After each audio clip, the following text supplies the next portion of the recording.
नमस्कार दोस्तों, मैं आपका दोस्त श्रीहर निखिल एक बार फिर से आप सबके सामने पेश हूँ भारतीय संविधान या इंडियन कॉन्स्टिट्यूशन के बहुत ही महत्वपूर्ण जानकारी लेकर के।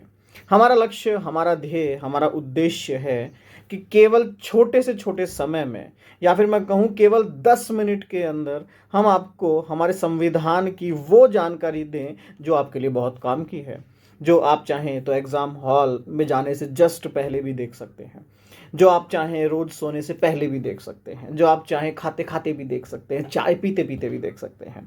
ठीक है? तो आज का जो हमारा विषय रहने वाला है वो है भारतीय संविधान के भाग। जी हाँ, भारतीय संविधान के कितने भाग थे जब संविधान बना था? भारतीय संविधान के कितने भाग आज हो गए हैं?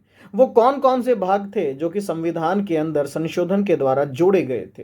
वो कौन-कौन से संशोधन थे जिसके कारण हमारे संविधान में ये भाग जोड़े गए थे? तो चलिए शुरू करते हैं आज की क्लास। देखिएगा अपनी स्क्रीन के ऊपर, यहाँ पर एक तरफ पार्ट्स लिखे हुए हैं, एक तरफ विषय लिखा हुआ है और एक तरफ लिखे हुए हैं आपके अनुच्छेद। जी हाँ, हम अनुच्छेद संख्या 1 से प्रारंभ करेंगे और देखेंगे हमारे संविधान में कहाँ कहाँ पर क्या क्या क्या लिखा हुआ है। सबसे पहले आता है भाग 1, जहाँ पर यूनियन और उसकी टेरिटरी के बारे में वर्णन किया गया है। एक कहानी के रूप में आपको पढ़ाने का प्रयास करूंगा, इस कहानी को याद रखिएगा। सबसे पहले जब हम देखते हैं तो सबसे पहले क्षेत्र आता है, इलाका आता है। आप जहां पर रहते हैं वहां पर सबसे पहले आपका घर आता है। तो हम जिस देश में रह रहे हैं उस देश के विषय में जो चर्चाएं की गई है वो अनुच्छेद संख्या 1 से लेकर 4 तक की गई है। जब व्यक्ति वहां पर जा रहा है, किसी घर में रह रहा है, किसी देश में रह रहा है, तो वो वहां का नागरिक हो जाएगा। क्या हो जाएगा? उसको वहां की सिटीजनशिप देनी पड़ेगी। तो सिटीजनशिप संबंधित जो जो प्रावधान है, नागरिकता संबंधित जो जो सुविधाएं हैं, जो जो असुविधाएं हैं, जो टर्म है, जो कंडीशंस है, वो सब कुछ वर्णन अनुच्छेद संख्या 5 से 11 में दिया गया है। जब व्यक्ति एक स्टेट में रहता है, जब व्यक्ति एक देश में रहता है, तो उसके कुछ अधिकार भी होते हैं, उसके कुछ राइट्स भी होते हैं। तो भाग 3 के अंदर आते हैं आपके फंडामेंटल राइट्स, आपके अधिकार, जो कि अनुच्छेद संख्या 12 से लेकर अनुच्छेद संख्या 35 तक होते हैं। जब एक व्यक्ति के अधिकार होते हैं तो कहीं ना कहीं सरकारों के ऊपर एक तरह की बंदिश होती है, वो कि भैया उस व्यक्ति का ये अधिकार है, सरकार को पालन करना पड़ेगा। तो सरकार के ऊपर भी थोड़ा सा एक रेगुलेट कर दिया गया, सरकार को भी प्रतिबंधित करने का प्रयास किया गया और वो बन गया directive principles of state policy, जो कि आपके भाग 4 में अनुच्छेद संख्या 36 टू 51 तक पढ़ा जाता है। उसके बाद आता है आपका द फंडामेंटल ड्यूटीज, जिसको आप मौलिक कर्तव्य कहते हैं। हमेशा ध्यान रखिएगा, अधिकार बिना कर्तव्यों के अधूरे हैं। अगर कर्तव्यों का पालन हो रहा है तो ही अधिकारों का पालन किया जाएगा। तो अगर हम देखते हैं तो ये हमारे भाग 4A के अंदर इन्हें जोड़ा गया है। पूरे संविधान के अंदर आप एक बार देखिएगा, एक बात देखिएगा, जहां जहां पर भाग ए, भाग बी, भाग सी, भाग डी, भाग ई है, तो वहां पर एक छोटी सी तरीका बताता हूं आपको मैं। ये सारे भाग वो हैं जो मूल संविधान में कहीं ना कहीं नए थे या फिर वहां पर वो एब्सेंट थे और उन्हें बाद में ऐड किया गया है, बाद में उन्हें जोड़ दिया गया है।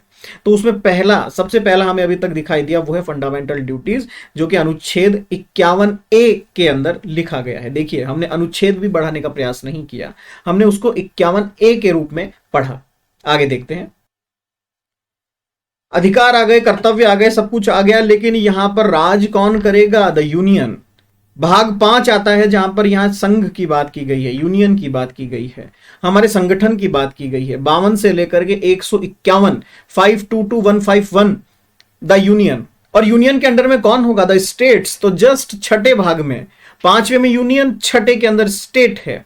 मैं जब पहले बच्चों को पढ़ाया करता था या जब क्लासेस करता था तो मैं एक छोटी ट्रिक बताता था कि भैया देखिए, यूनियन के अंदर जो है 5 ही, अगर आप देखेंगे 5 ही वोकेबलरी के वर्ड्स आते हैं, UNION 5 आते हैं और स्टेट्स के अंदर 6 आते हैं। तो है ना, कभी अगर प्रश्न आ जाए तो कंफ्यूज मत होइएगा।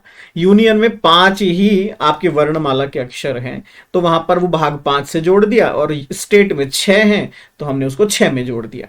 स्टेट आता है 152 से लेकर 237, 237 तक जो है स्टेट के बारे में हमने बात की गई है। उसके बाद आता है पार्ट संख्या 7, जिसको हमने 7वें संविधान जो संशोधन हुआ सन 1956 में, उसको हटा दिया। अच्छा, उसमें क्या था?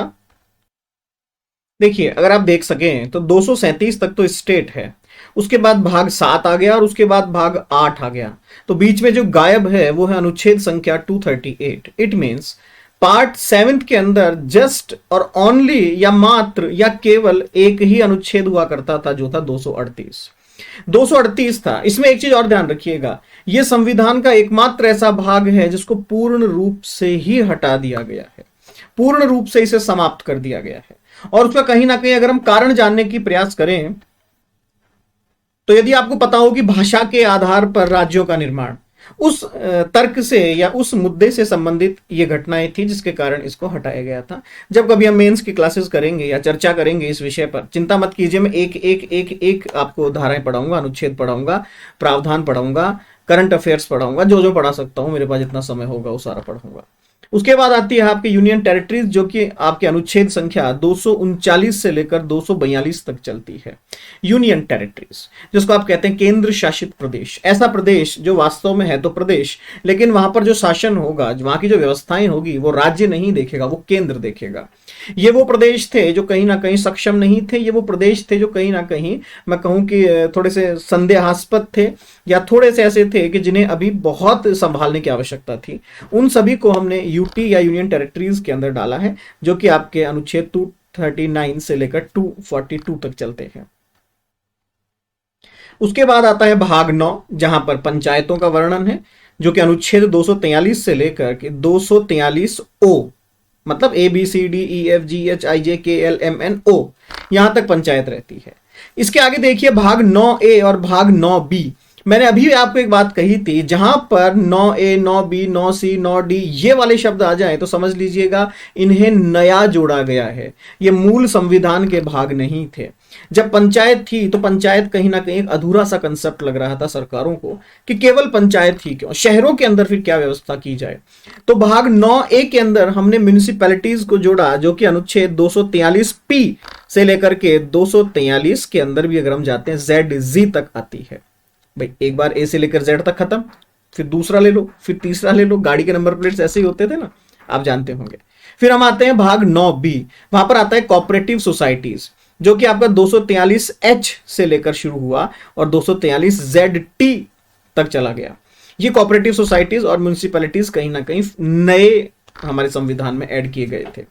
उसके बाद आता है भाग 10, जिसके अंदर शेड्यूल्ड एंड ट्राइबल एरियाज का वर्णन किया गया है कि शेड्यूल्ड एंड ट्राइबल एरियाज हैं, उनका जो अधिकार है या उस एरिया का निर्धारण किस प्रकार किया जाएगा, सरकारें कैसे काम करेगी।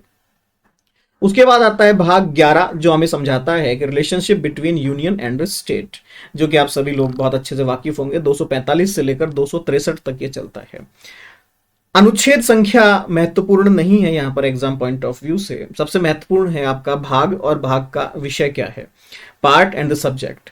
उसके बाद आता है आपका भाग 12 या भाग 12, जो कहता है finance, property, contracts and sweets, उन सब का हम वर्णन करेंगे, जो कि आपका अनुच्छेद संख्या 264 से लेकर 300A तक दिया गया है। उसके बाद आती है भाग 12, जिसके अंदर आपका trade, commerce and intercourse with in the territory of India, Bharat के राज्य सीमा क्षेत्र के अंतर्गत हम क्या क्या गतिविधियां कर सकते हैं, किस प्रकार से हम व्यापार कर सकते हैं। अगर इन सब में मान लीजिए कल को संशोधन करना पड़े आपको कि साहब भारत के अंदर आंतरिक राज्य व्यापार किस प्रकार से होगा, तो उसमें संशोधन अगर आपको करना पड़ेगा तो आप संशोधन करेंगे किसके अंदर, अनुच्छेद संख्या जो आपकी 301 से लेकर 307 है उसके अंतर्गत। आगे देखते हैं।